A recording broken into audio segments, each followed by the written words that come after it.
अच्छा सुने भाई, जो टेस्ट होगी, जो कमिंग टेस्ट होगी, उसमें एक चैप्टर हमारा इंक्लूड होगा प्लांट का किंगडम। अच्छे से पढ़ के आना है।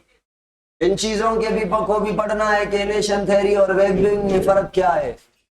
इसको भी पढ़ना है कि पैराफाइसिस क्या है, माइक्रोस्पोरोफिल मेगास्पोरोफिल क्या है, मोनोशियस कौन से हैं, डाइशियस कौन से हैं, हेटेरोस्पोरेंजियम किसके पास हेटेरोस्पोर हैं, किसके पास होमोस्पोर हैं, ये अल्जी और ब्रायोफाइट के बीच डिफरेंस, ब्रायोफाइट, टेरिडो, टेरिडो, जमनो, जमनो, एंजियो, सारे डिफरेंस पढ़ने हैं आपको। उसके बाद दूसरा चैप्टर होगा आपका फॉर्म्स एंड फंक्शंस किसके, प्लांट के। यानी टोटल आपकी बॉटनी है इस टेस्ट में। और बॉटनी मैंने ये चैप्टर इसीलिए पढ़ाया कि ये इन दो चैप्टर्स की आपस में बहुत बनती है। जब आप ये दोनों साथ पढ़ेंगे ना तो कॉन्सेप्ट ताकत वाले हो जाएंगे।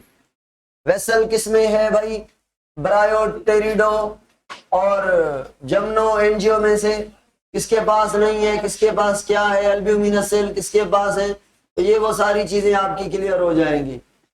ठीक हो गया। टेस्ट थोड़ी इजी जो टेस्ट इस दफा जो होगी ना वो मॉडरेट होगी, मॉडरेट होगी, मगर बिल्कुल इजी नहीं होगी। अगर दरवाजा सुठे तरीके से बंद करो। चलो भाई मुझे बताएं हमने क्या पढ़ा था। हार्मोन नंबर पहला ऑक्सिन। ऑक्सिन को किसने डिस्कवर किया? टेस्ट कमिंग जो मंडे है उस पर होगी ना टेस्ट। फ्रिटवेंट ने 1926 में कौन सा प्लांट यूज किया? ओट। उसका रीजन पोलियोपेटाइल। ठीक है, ओके। दूसरा हार्मोन पढ़ा कौन सा? Gibberellin, cytokinin. जिबरलिन और ऑक्सिन के कौन से काम हैं जो एक जैसे हैं? सेल डिवीजन, सेल इलांगेशन और फ्लावरिंग वो कम करता है, जिबरलिन ज्यादा करता है, करते हैं। और पार्थेनोगार्पी। चलो जी, उसके अलावा साइटोकाइनिन को भी हमने पढ़ा था नहीं पढ़ा था। हार्मोन नंबर तीसरा आधा हमने पढ़ लिया था, साइटोकाइनिन को आधा आज पढ़ेंगे। ग्रोथ प्रोमोटर है, इनहिबिटर है? प्रोमोटर है। तो साइटोकाइनिन जो है ऑक्सिन के साथ काम करता है, जिबरलिन के साथ भी काम करता है। इसका अपना असल काम क्या है? सेल डिवीजन में से कौन सा प्रोसेस? कैरियोकाइनेसिस या साइटोकाइनेसिस? साइटोकाइनेसिस। साइटोकाइनेसिस के लिए ये भी डिपेंडेंट है साइटोकाइनिन पर, और ये भी, क्योंकि ये सेल डिवीजन जब करेंगे तो साइटोप्लाज्म को कैसे डिवाइड करेंगे। समझ आ रही है? चलो एक और बात सुने भाई, एक बात सुने। साइंटिस्ट था, उसने क्या किया बताए? कॉर्न। कॉर्न सुनी है? कॉर्न और मेज भाई बहने हैं दोनों।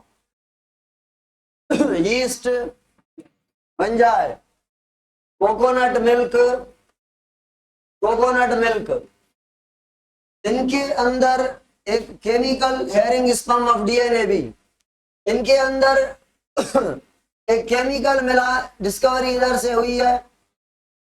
एक केमिकल मिला जो एनिमल में भी होता है, प्लांट में भी होता है, हेरिंग स्पम ऑफ डीएनए में, मतलब फिश के अंदर, यीस्ट मतलब फंजाई के अंदर, और ये प्लांट इनके अंदर एक केमिकल है जो बहुत ज्यादा कंसंट्रेशन में इनमें पाया जाता है। इसको देखा गया कि इन सब चीजों में ज्यादा से ज्यादा केमिकल ये मिल रहा है, और इसके 3 टाइप के वैरायटीज से सबका काम एक ही था, ये साइटो काइनेसिस करवाना तो सबको नाम दे दिया गया साइटोकाइनिन। और अगर मैं आपको कहूं कि भाई माइक जी क्लिप आ ना थोड़ा एरियो दिखायोस ठीक है इतने मसला हो जो इसको देखा गया साइटोकाइनिन को कि कोकोनट मिल्क अगर किसी प्लांट को हम ग्रो करवा रहे हैं कोकोनट मिल्क के अंदर तो ये कोकोनट मिल्क कंप्लीट न्यूट्रिएंट दे रहा है प्लांट को। यानी कोकोनट मिल्क दुनिया की हर चीज कंटेन करता है मगर सबसे ज्यादा साइटोकाइनिन है तो प्लांट आसानी से ग्रो कर लेता है। तो क्या इस हार्मोन को यानी कॉर्न को मेज को ईस्ट को कोकोनट मिल्क में से कोकोनट मिल्क को as a medium for plant growth use कर सकते हैं तो करते हैं। इसमें साइटोकाइनिन सबसे ज्यादा होता है। अभी साइटोकाइनिन पे आते हैं कि इसकी डिस्कवरी हुई कॉर्न से। कॉर्न और मेज की वजह से इनकी फैमिली की वजह से इसको नाम दिया गया ज़िएटिन। ज़िएटिन एक नेचुरली अकरिंग साइटोकाइनिन हार्मोन है जो साइटोकाइनेसिस करता है सेल डिवीजन करवाता है ऑक्सीजन जिबरेलिन के साथ काम करता है। फिर इसको देख के एक आर्टिफिशियल हार्मोन भी बनाया गया जिसको हम कहते हैं काइनेटिन। आर्टिफिशियल है काइनेटिन नेचुरल है ज़िएटिन। जहां से डिस्कवरी हुई है उसी वजह से ऐसा नाम पड़ा हुआ है इसके ऊपर।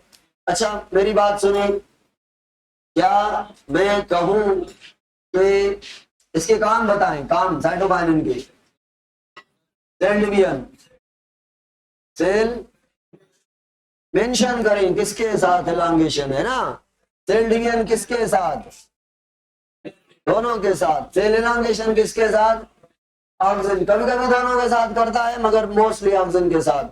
अच्छा उसके बाद थोड़ा फंक्शन बिल्कुल थोड़ा फ्लावरिंग करवाता है वेरी रेयर फ्रूट की डेवलपमेंट करवाता है वेरी रेयर इसके काम है ठीक है। नहीं तो फ्लावरिंग फ्रूट वो काम है किसके जिबरेलिन और ऑक्सीजन के जिबरेलिन और ऑक्सीजन के फ्रूट जो है ऑक्सीजन का काम है फ्रूट ऑक्सीजन का काम है फ्लावरिंग दोनों का है। फ्लावरिंग जिबरेलिन का ज्यादा है काम रटे मारने हैं आपको इसीलिए बार बार रिपीट कर रहा हूं कल वाली चीजें। अच्छा एक और बात अगर कोई प्लांट बूढ़ा हो रहा है उसके लीफ जो है बूढ़े पड़ते पड़ते जा रहे हैं उनको फ्रेश रखना है तो हम साइटोकाइनिन का स्प्रे करते हैं। तो जो सेल है वो न चाहते हुए भी डिवाइड करके फ्रेश सेल बनाते हैं और लीफ नए ताजे हो जाते हैं। तो मुझे बताएं ये एजिंग को प्रमोट करेगा या एजिंग को रोक देगा मतलब ये प्लांट को हमेशा जवान रखेगा। जिस प्लांट में ये ज्यादा कंसंट्रेशन में होगा वो प्लांट कभी भी बूढ़ा नहीं होगा। तो इसका मेन काम है ये एजिंग को डिक्रीज करना मतलब अगेंस्ट एजिंग के मतलब प्लांट को हेल्दी रखना मतलब प्लांट को यंग रखना ठीक है ना सॉफ्ट रखना ये साइटोकाइनिन के काम है। बाकी साइटोकाइनिन के अलावा आगे दूसरा हार्मोन पढ़ते हैं इसके अलावा इसके और इतने काम नहीं लिखे गए। तीसरा पढ़ लिया चौथा नंबर हार्मोन कौन सा है बस ये तो हमने कल पढ़ा था आज खाली फॉर्मेलिटी पूरी करनी है हमने सारा पढ़ा था। एब्सिसिक एसिड सुने भाई एब्सिसिक एसिड मुझे बताएं इमरजेंसी हार्मोन है या नहीं है। इमरजेंसी हार्मोन है क्यों है क्योंकि जब प्लांट स्ट्रेस में पड़ जाता है अनफेवरेबल कंडीशन में हो जाता है तब ये प्रोड्यूस होता है। तो प्रोड्यूस होता है at the time of stress और स्ट्रेस के टाइम ऑक्सीजन जिबरेलिन और साइटोकाइनिन की कंसंट्रेशन कितनी होती है जब ये प्रोड्यूस होता है लो। तो इन तीनों के होते हुए नहीं आता ये तीनों हैं मतलब स्ट्रेस कोई नहीं है मतलब ये कौन से इनके एंटागोनिस्टिक है अपोजिट काम कर रहा है या इनके पैरेलल काम करता है अपोजिट काम करता है। चलो अब एब्सिसिक एसिड जैसे हमने कल पढ़ा था सिनेसियंस करवाता है पढ़ा था लीफ फॉल करवाता है फ्रूट फॉल करवाता है और क्या बनाता है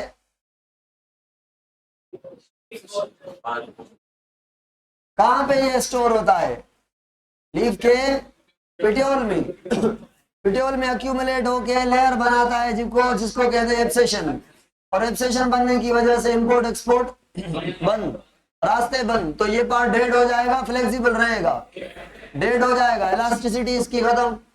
जब खत्म होगी तो हवा के आने से ये पता है जब घूमेगा उड़ेगा तो इधर से टूट के गिर जाएगा। तो लीफ को फॉल करवाना इसका काम था, और क्या काम था? ग्रोथ को रोकना इसका काम है, या ग्रोथ को प्रमोट करना? डिवीजन को रोकना, उनके अगेंस्ट काम करता है। अच्छा, और मुझे बताएं क्या कहा किसी ने? डॉर्मेंसी को प्रमोट करेगा ना भाई। डॉर्मेंसी का मतलब क्या है? एक सीड है, छोटा है, अभी बड़ा हो गया, मतलब क्या किया इसने? ग्रो। कौन सा हार्मोन ग्रोथ करवा रहा है? सीड की फॉर्मेशन में ज्यादातर जिबरलिन का रोल होता है। तो जिबरलिन का ज्यादा रोल होता है, तो ये ग्रोथ जिबरलिन था तो एब्सिसिक एसिड होगा। जब सीड मैक्सिमम साइड पर पहुंच गया, साइज आ गई, अचीव कर दी सीड ने, अभी इसको रोकना है, अभी जिबरलिन की कंसंट्रेशन कम होगी तो ये प्रोड्यूस होगा, एब्सिसिक एसिड प्रोड्यूस होगा। ये जो सीड कोट का डेड बनना है, जो टेस्टा और टेगमेंट का हार्ड बनना है, इसमें केमिकल की डिपोजिशन होनी है, ये यही तो कराएगा।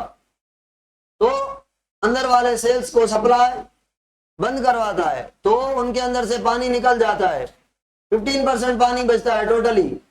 तो ये जो डेड नेचर सीड की को प्रमोट करता है, इनएक्टिव नेचर कहूं, डेड तो नहीं कहूं, क्योंकि सीड के अंदर 15% पानी होता है। सीड इनएक्टिव होता है या डेड होता है? इनएक्टिव होता है। डेड होता तो जब हम लगाते हैं जमीन में तो जर्मिनेट ही नहीं करता, तो डॉर्मेंसी को प्रमोट करता है। उसके अलावा एब्सिसिक एसिड का स्टोमेटा में रोल है, स्टोमेटा को क्लोज करने में इसका रोल है, स्टोमेटा की क्लोजिंग में एब्सिसिक एसिड का रोल है। और कौन सा रोल है एब्सिसिक एसिड का? और कोई? मेटाबॉलिज्म को बढ़ाएगा, रोकेगा? क्यों रोकेगा के? चलो, इसके अलावा लीफ वाली बात, फ्रूट वाली बात, फ्लावर वाली बात हमने की थी, ठीक है ना? बर्ड की डॉर्मेंसी को प्रमोट करेगा या बर्ड की डॉर्मेंसी को खत्म करेगा? तो ये जो लीफ है इनको स्केल में कन्वर्ट करेगा या इनको लिविंग में कन्वर्ट करेगा? मतलब जो लिविंग लीफ होते हैं जिनको प्रीमोर्डिया कहते हैं, प्रीमोर्डिया को स्केल में कन्वर्ट करेगा। ये प्रीमोर्डिया है, बाहर वाले ग्रीन हरे भरे लीफ जो है, इनको स्केली कर देगा, डेड कर देगा, अंदर वाले लीफ को ये प्रोटेक्ट करेंगे। लीफ प्रीमोर्डिया को यानी यंग लीफ को, नए लीफ को, सॉफ्ट लीफ को, ग्रीन लीफ को, इलास्टिन लीफ को डेड लीफ में कन्वर्ट करेगा। फिर ये बर्ड को प्रोटेक्ट करने का काम करेंगे। ये कह रहे थे हम ग्रो करेंगे, कंडीशन कौन सी आ गई? स्ट्रेस वाली, तो प्रीमोर्डिया को कन्वर्ट करवाया स्केल में।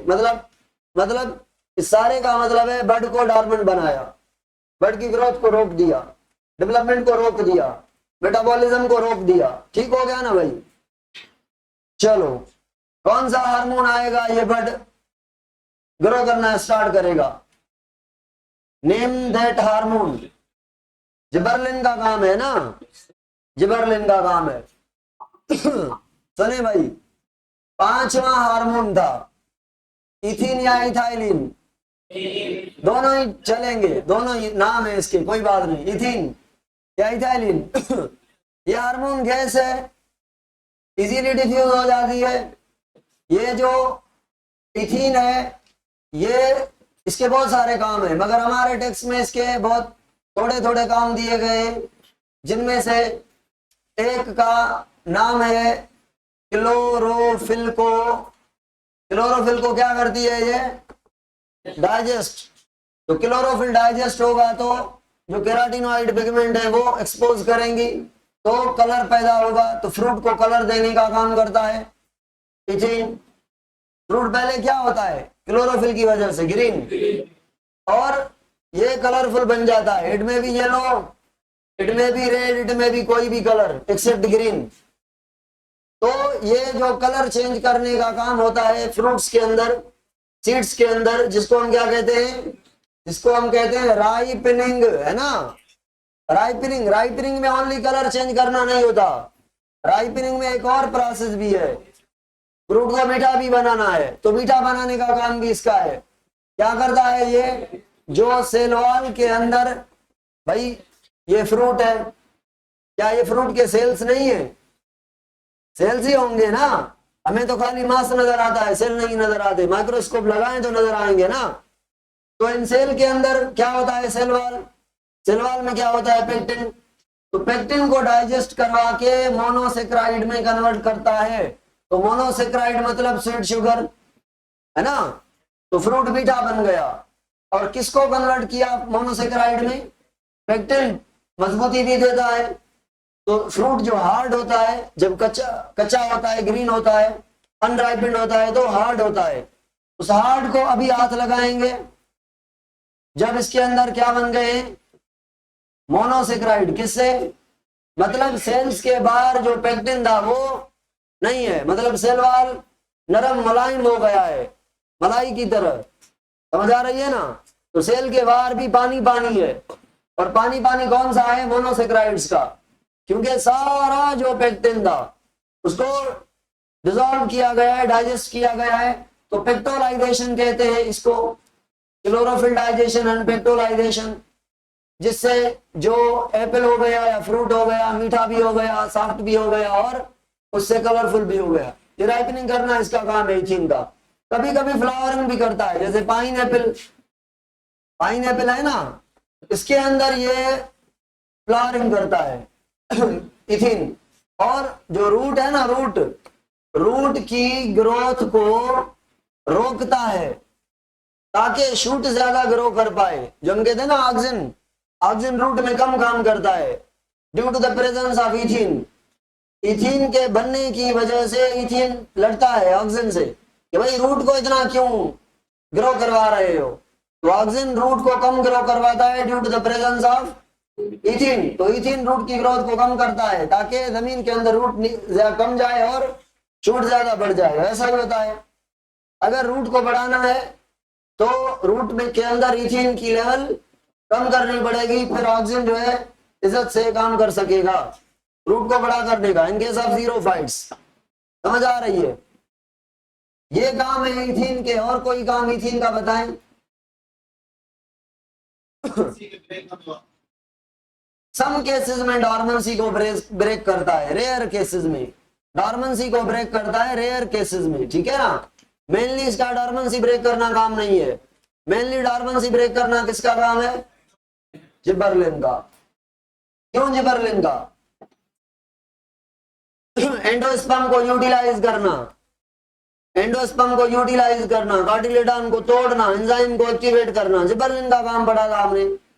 रिपीट कर लें जिबरलिन के काम, सेल डिवीजन करना, सेल इलांगेशन करना, पार्थेनोकार्पी करना। हाँ भाई आगे आप बताएं। पोलिन ट्यूब बनाना, एंडोस्पर्म को बनाना, उसको मूव करवाना, उसके अंदर एंजाइम को एक्टिवेट करना, इट मींस जर्मिनेशन करना, समझ आ रही है। और फ्लावरिंग करवाना, ज्यादा फ्लावरिंग करना इसका काम है। Lateral flower, axial flower, terminal flower करवाना किसका काम है, या साइमोज। ठीक हो गया, ठीक हो गया, ये ऑक्सिन का काम है। चलो और क्या कहा, बड की डॉर्मेंसी को तोड़ना, यानी बड को ग्रो करवाना, है ना। सीड की डॉर्मेंसी को तोड़ना, जर्मिनेशन, सीड की डॉर्मेंसी को तोड़ना नहीं है, और क्या है, ये काम है जिबरलिन के। लेटरल डोमिनेंस, अब लेटरल डोमिनेंस इजी है, cell division, cell elongation easy है, ये आपको याद करने हैं। ये अब बड की जर्मिनेशन, बड की डॉर्मेंसी को तोड़ना किस में रखें, ऑक्सिन में भी रख सकते हैं, जिबरलिन, साइटोकाइनिन, मगर मेन काम जो है आपके जिबरलिन का है, क्योंकि मेजॉरिटी ऑफ द बड जो है वो एक्सियल होते हैं, साइड वाले होते हैं, तो जिबरलिन का काम है, ठीक है ना। चलो उसके अलावा अभी आपका आ गया है टॉपिक कौन सा, आखिरी। भाई हार्मोन तो कल ही पढ़ लिए थे, आज तो खाली बस कॉन्सेप्ट तो हार्मोन के कल पढ़े थे हमने। मूवमेंट, प्लांट मूवमेंट करता है या लोकोमोशन? मूवमेंट।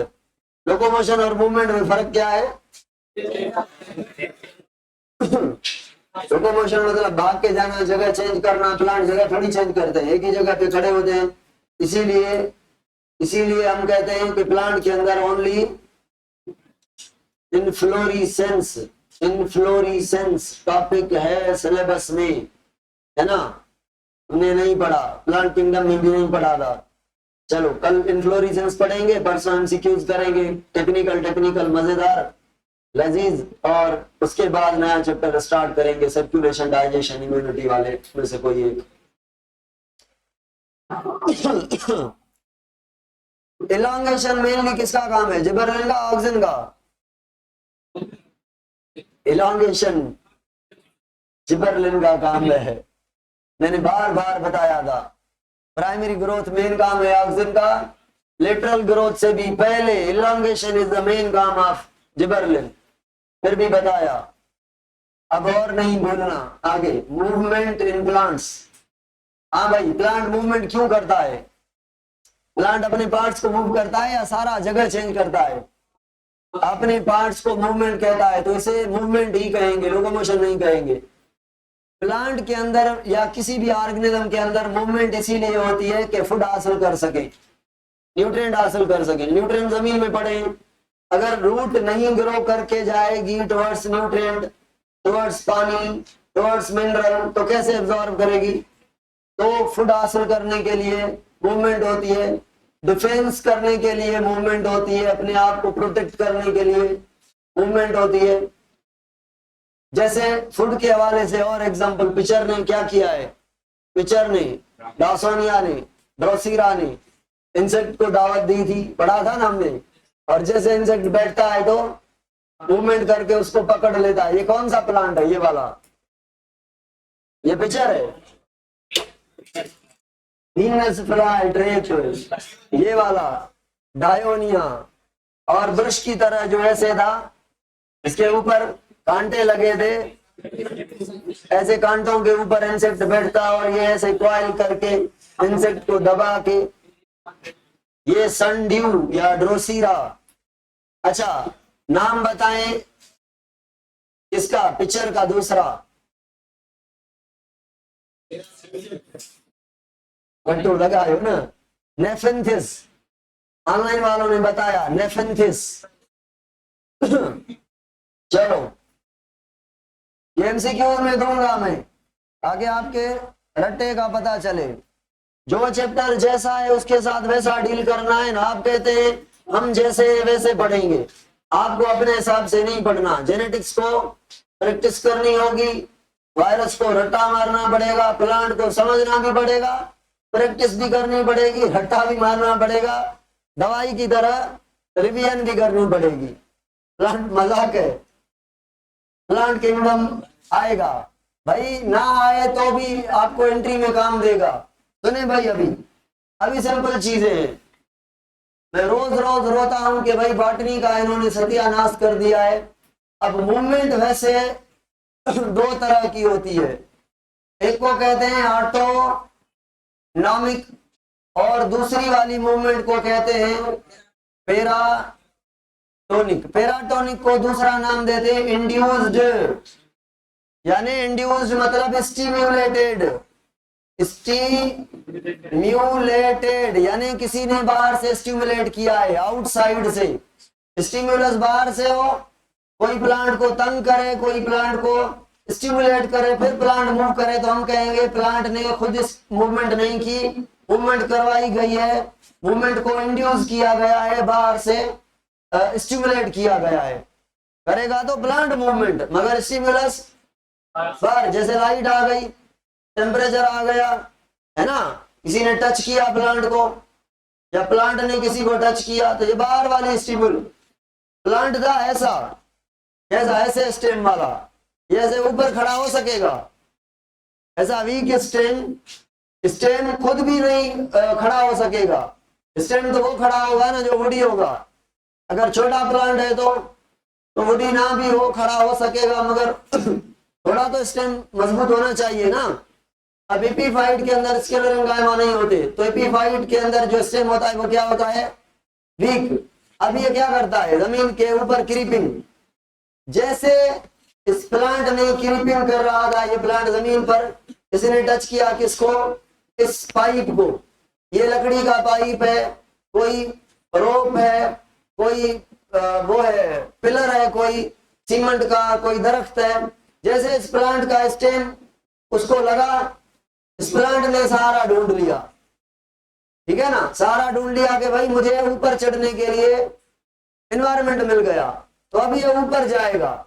इसने ऊपर जाने की जो मूवमेंट की, तो कब की, जब इसको स्टिमुलस मिली। स्टिमुलस क्या थी, जो स्लीपर था, जो रोप थी, जो रस्सा था, जो प्लांट था, उसने इसको टच किया तो ऊपर जाएगा।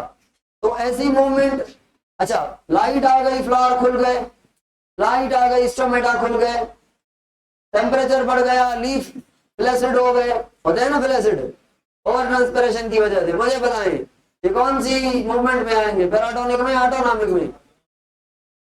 स्टिमुलस बाहर वाली है और ऑटोनॉमिक में पैराटोनिक होंगे ना ये सारे एग्जांपल।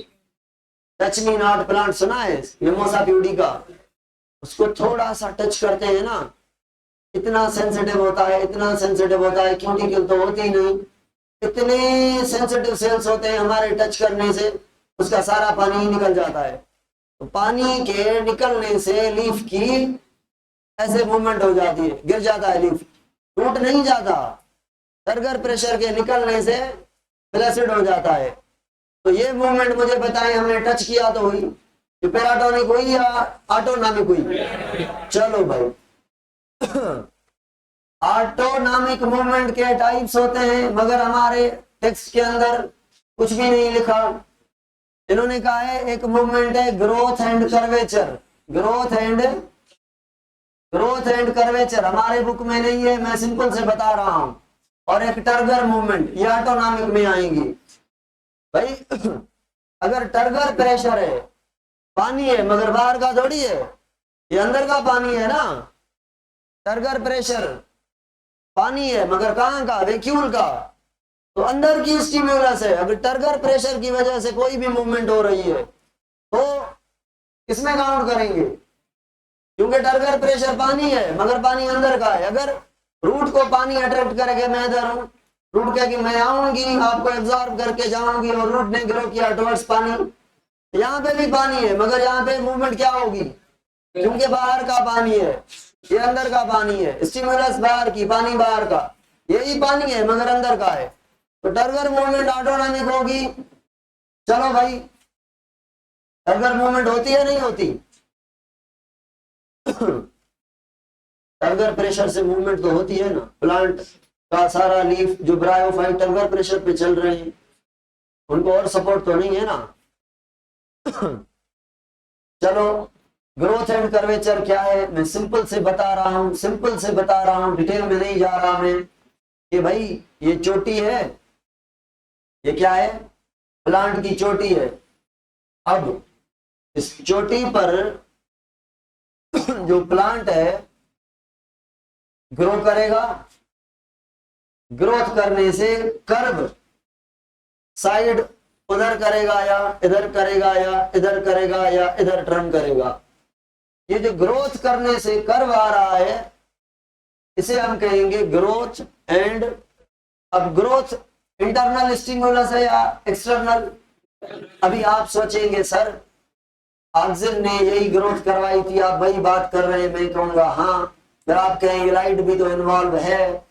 मैं कहूंगा जब लाइट को इन्वॉल्व करें तो आप उसको फेंक देंगे पैराटोनिक में, ठीक है, फिर फोटोट्रॉपिक कहेंगे, मैं पढ़ाऊंगा अच्छे तरीके से। अगर आप किसी भी एक्सटर्नल फैक्टर की बात नहीं कर रहे, भले प्लांट को लाइट ना दे, क्या वो ग्रो नहीं करेगा? ग्रो तो करेगा ना, ग्रो तो करेगा, लाजमी करेगा। लाइट हो या ना हो ग्रोथ करेगा, कम करेगा ज्यादा करेगा, ग्रोथ करेगा। तो बेसिकली ये जो ग्रोथ है कर्वेचर, अगर बाहर वाला फैक्टर नहीं है तो ये ऑटोनॉमिक है, और बाहर वाला फैक्टर है तो यही ग्रोथ होगी, मगर इसको रखेंगे पैराटोनिक में, क्योंकि अब लाइट भी इन्वॉल्व है। समझ आ रही है? चलो भाई, तो ग्रोथ एंड कर्वेचर में अगर मैं आपसे पूछूं, टेरिडोफाइट मैंने पढ़ाए थे, याद है? मैंने फर्न पढ़ाया था, याद है? फर्न में प्लांट कौन से थे?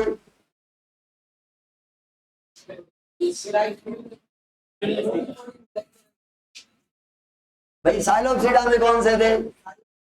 साइलोटम, मैसिपटेरिस, राइनिया, लाइकोप्सिडा में लाइकोपोडियम और सेलेजिनीला, लिपिडोडेंड्रॉन और बीएमएस, ठीक है, बहुत सारे हैं। और उसके बाद आर्स्टेल में इक्विजिटम, आइनिया नहीं पढ़ाया था मैंने, इक्विजिटम बस, बहुत है। और आखिरी क्लास कौन सा था? टेरियोप्सिडा, फिलिकोफाइटा जिसको कहा था हमने, ड्रायोटेरिस, रेडियंटम, टेरिस, ओस्मंडा, ओफियोग्लोसम, ये सारे, मार्सिलिया, ये सारे इसमें थे। तो मैंने पढ़ाया था सर्सिनेट, वर्नेशन ही न कहो। वर्नेशन मैंने कैसे नहीं पढ़ाया था? मैंने पढ़ाया था कि टेरिडोफाइट का ये क्या हो गया, मैंने पढ़ाया था कि टेरिडोफाइट का जैसे एरियल ब्रांच निकलेगी वाइल्ड होगी, इसको सर्सिनेट वर्नेशन कहा था हमने। अब मुझे बताएं, अगर मैं इसको सीधा करूं, ये सीधा हो गया। अब पता है, अगर ये ऊपर जाके लीफ बन रहा है, ये लीफ बन रहा है, तो ये लीफ सपोज करें ऐसे ही खड़ा हुआ है, ठीक है, ऐसे खड़ा हुआ है, तो इसका ऊपर वाला हिस्सा कौन सा है? ये वाला ना, ये वाला ना, ये वाला, ये वाला, और नीचे वाला ये, जो पीछे वाला होता है वो नीचे वाला होता है। तो ये पीछे वाला है, उसको क्या कहेंगे, कौन सा पार्ट है? ये नीचे वाला है। और ये कंसीडर करेंगे कौन सा पार्ट है? ऊपर वाला है, अपर लेमिना, ये लोअर लेमिना। तो भाई मुझे बताएं, अभी सवाल मेरा ये है कि ये जो फोल्ड है ये वाला, ये कैसे फोल्ड हुआ है? सपोज करें इधर बेंड हुआ है, इधर बेंड हुआ है, इधर बेंड हुआ है, इधर बेंड हुआ है, तो इसको वापस करते हैं। ग्रोथ कहां पे हुई कि इसने बेंड लगाया? अंदर से मतलब ऊपर से या नीचे से? पीछे मतलब नीचे से ज्यादा ग्रोथ हुई तो बेंड लग गया। अब अगर बेंड को अनबेंड करना है तो ग्रोथ नीचे से होनी चाहिए ऊपर से। तो जो कर्वेचर के अंदर ये जो वर्नेशन का खुलना है, इसमें इपिनास्टिक मूवमेंट होगी। कौन सी?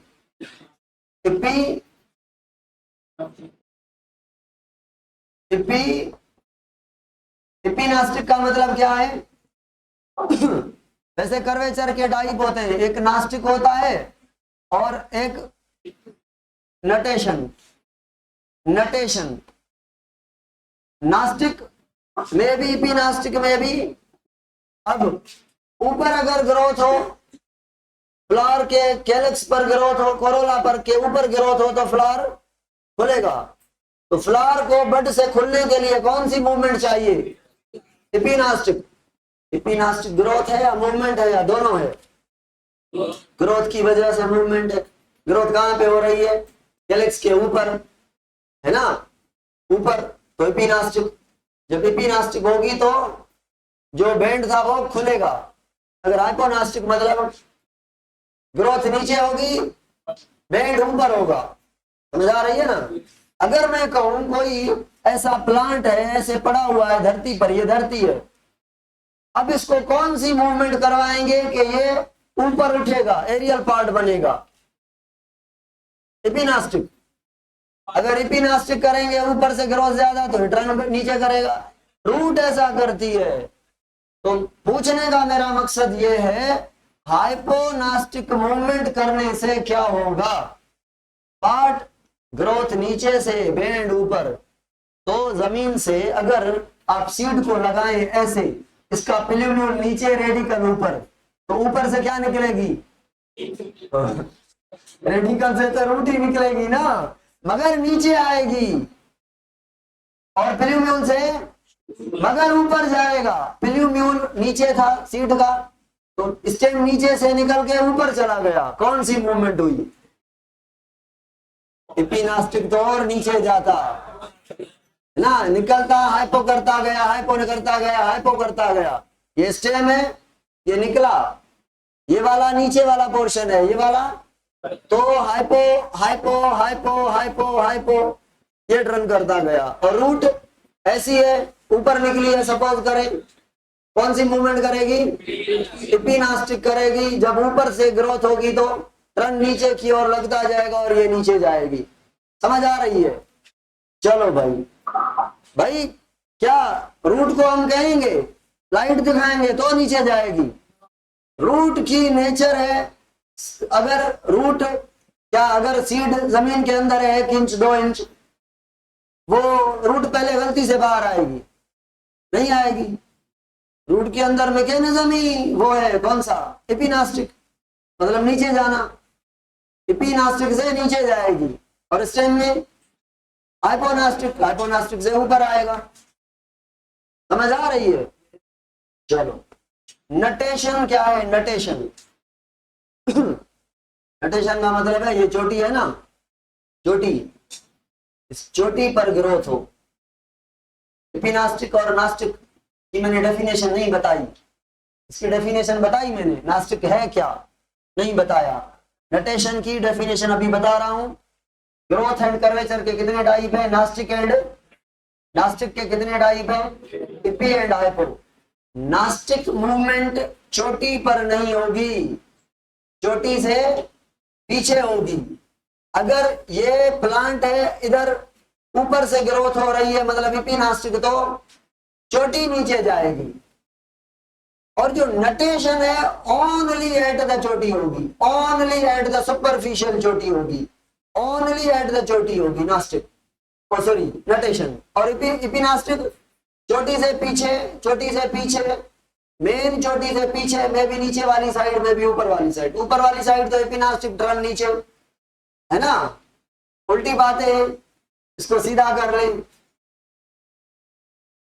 चलो अगर मैं कहूं लॉन होता है ना, लॉन क्या चाहता हूं सिंधी में, छबर घास हो, ये जो लॉन होता है इसका नाम होता है, बहुत गंदा नाम होता है बायोलॉजिकल, इसीलिए मैं नहीं ले रहा था, साइनोडाक्टाइलोन तो लॉन सही है, लॉन। छबर ग्रास, कटे सटे गाल खत्म। तो ये जो ग्रास है कैसे लगाते हैं, ग्रास कह रहे हो भाई, ग्रास को हमने इधर से काट लिया, हाथ से ठीक है, नगारी चाहे तो काट लिया, और दूसरी जमीन पे जाके हमने फेंका, जस्ट पानी डाला उसके ऊपर, ये क्या करेगी, रूट लगा के नीचे जाएगी, और जो स्टेम होंगे वो ऊपर आएंगे। रूट कौन सी ग्रोथ करके नीचे जाएगी, और शूट जमीन के अंदर थोड़ी इसके ऊपर जमीन डालें तो भी एपिनास्टिक हाइपोनास्टिक करके ऊपर नीचे चली आएगी। ये जो पढ़ा वो बुक में था ही नहीं, मगर काम का है इसीलिए मैंने पढ़ाया। अभी सुने, हाँ नटेशन पर थे तो वाइज सुने, अगर चोटी पर जैसे ऑक्सीजन के केस में इस साइड ग्रोथ ज्यादा हो रही थी तो बैंड इधर जा रहा था, इस साइड ग्रोथ हो रही तो बैंड उधर हो रहा था। अगर राइट और लेफ्ट हो तो इसे सिंपल नटेशन कहेंगे। अगर ग्रोथ ऐसे हो कि ये चोटी है प्लांट की, और इस चोटी पर कभी इधर ग्रोथ हो, कभी इधर, कभी इधर, कभी इधर, कभी इधर, कभी इधर, और ये ग्रोथ का पैटर्न गोल गोल घूमता रहे, ठीक है ना, गोल। कौन से प्लांट में ऐसे चोटी पर ग्रोथ गोल गोल घूमेगी, ऊपर चढ़ने वाले ट्रेनर्स में। भाई अगर ये पाइप पे चढ़ना है, इस पर प्लांट को, ये प्लांट है, ये क्लाइंबिंग प्लांट है, ये वाला, चलो इसको ग्रीन करते हैं, ये प्लांट इसने टच किया, अब ऊपर जाएगा। मुझे बताएं, ऊपर जाने के लिए मेरे हाथ प्लांट है, ये पाइप है, इस पाइप पर ये हाथ जो है ऊपर चढ़ना चाहते हैं। अब कहां पे ग्रोथ होनी चाहिए, आप वाली जगह बैक साइड। जैसे ग्रोथ हो गई तो अब उधर होनी चाहिए, अब उधर नहीं, अब थोड़ा इधर है ना, थोड़ा थोड़ा थोड़ा थोड़ा थोड़ा थोड़ी थोड़ी एंगल चेंज करता जाएगा, ये ऊपर भी चलता जाएगा और प्लांट को छोड़ेगा भी नहीं, प्लांट के ऊपर लपेटता आएगा अपने आप को ऐसे और चढ़ता जाएगा। जो भी प्लांट्स जिनके अंदर धागे होते हैं, टेंड्रिल्स होते हैं ऐसे, ये ट्विनर्स, ये एपिफाइटिक प्लांट, ऑर्चिड जैसे, ये ऐसी मूवमेंट कहते हैं, इसको कहते हैं सर्कमनटेशन।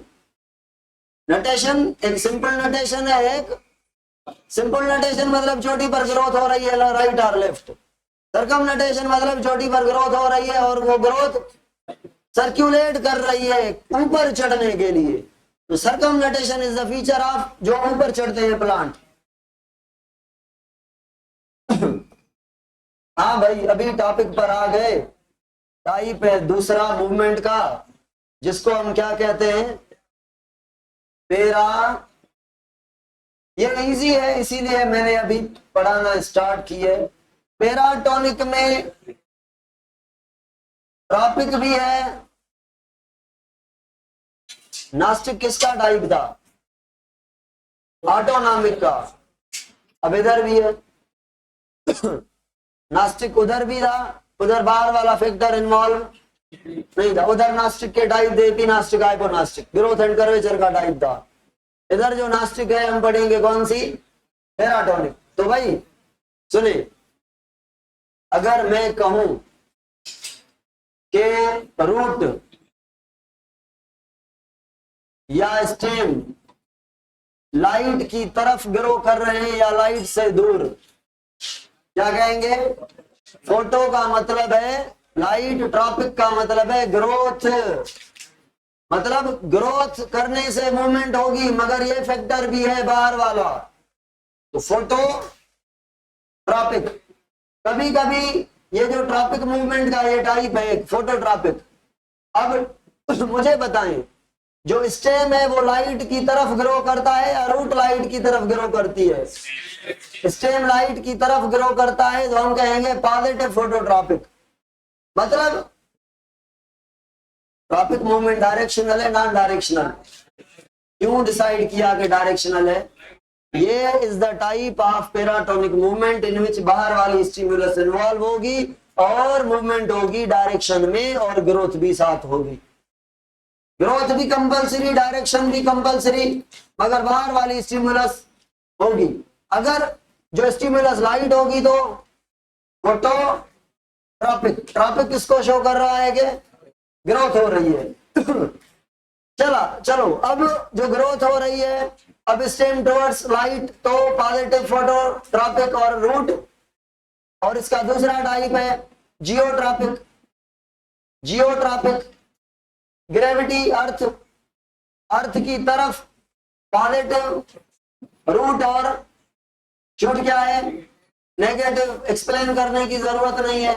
हाइड्रोट्रॉपिक रूट पॉजिटिव और स्टेम, ठीक है। और केमोट्रॉपिज्म, रूट केमिकल की तरफ भागती जा रही है और स्टेम कह रहा है मेरा क्या काम। समझ आ रही है ना? पानी में केमिकल मिनरल साल्ट पड़े हैं ना, जमीन में। अच्छा, अब नास्टिक है। मैं सिंपल पूछ रहा हूं आपसे, इसमें थिग्मोट्रॉपिक भी है। थिग्मो मतलब टच और ट्रॉपिक मतलब ग्रोथ। तो प्लांट ने टच किया पाइप को और उस पे ग्रो करके ऊपर चढ़ गया, तो ऊपर चढ़ना डायरेक्शन है ना, या नीचे जाना या राइट जाना या लेफ्ट जाना, तो ये सारी डायरेक्शनल मूवमेंट है। इसमें थिग्मोट्रॉपिक में किसने किसको टच किया? ऑब्जेक्ट ने प्लांट को या प्लांट ने ऑब्जेक्ट को? प्लांट ने ऑब्जेक्ट को। और अगर मैं कहूं ये फोटो नास्टिक, मतलब नास्टिक का मतलब नॉन डायरेक्शनल मूवमेंट हुई किसकी वजह से? ये भी तो लाइट की वजह से हुई है, मगर वहां पे ग्रोथ और डायरेक्शन इन्वॉल्व है, यहाँ पे ग्रोथ और डायरेक्शन नहीं होगा।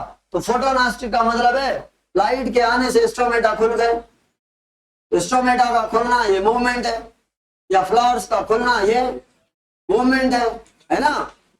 लाइट के आने से स्टोमेटा मूव करते हैं, खुलते हैं, तो मूवमेंट नहीं होती क्या? या फ्लावर खुलते हैं तो मूवमेंट नहीं होती। और एक है थर्मोनास्टिक। अब थर्मोनास्टिक क्या कहेंगे? टेम्परेचर बढ़ गया, जब टेम्परेचर बढ़ेगा तो बहुत सारे ऐसे लीफ होते हैं जो फ्लैसिड हो जाते हैं। अब उसमें टर्गर प्रेशर का रोल है, मगर टर्गर प्रेशर भी कम इसीलिए हुआ क्योंकि नीचे से एब्जॉर्प्शन नहीं हुई और ट्रांसपिरेशन ओवर हो गई। बाहर का जो फैक्टर है वो इन्वॉल्व है जिसने ओवर ट्रांसपिरेशन करवाई। कौन सा फैक्टर? टेम्परेचर। टेम्परेचर तो अच्छा, और सिस्मोनास्टिक। सिस्मोनास्टिक मिमोसा प्यूडी का प्लांट सुना है ना, उसका जो होता है ये कौन सा पार्ट होता है? ये लीफ।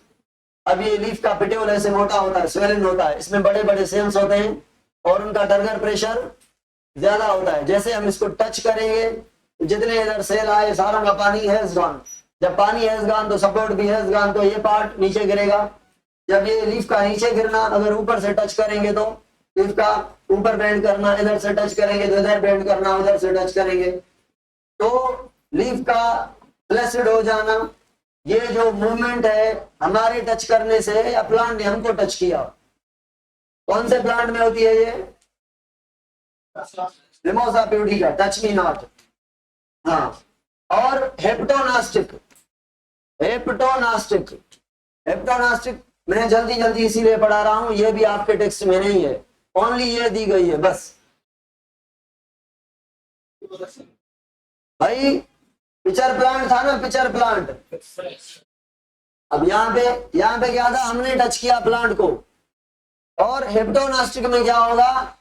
इंसेक्ट आके टच करेगा प्लांट को और प्लांट उसको पकड़ लेगा। तो ये इंसेक्ट के टच करने से होती है। और कौन से प्लांट में होगी?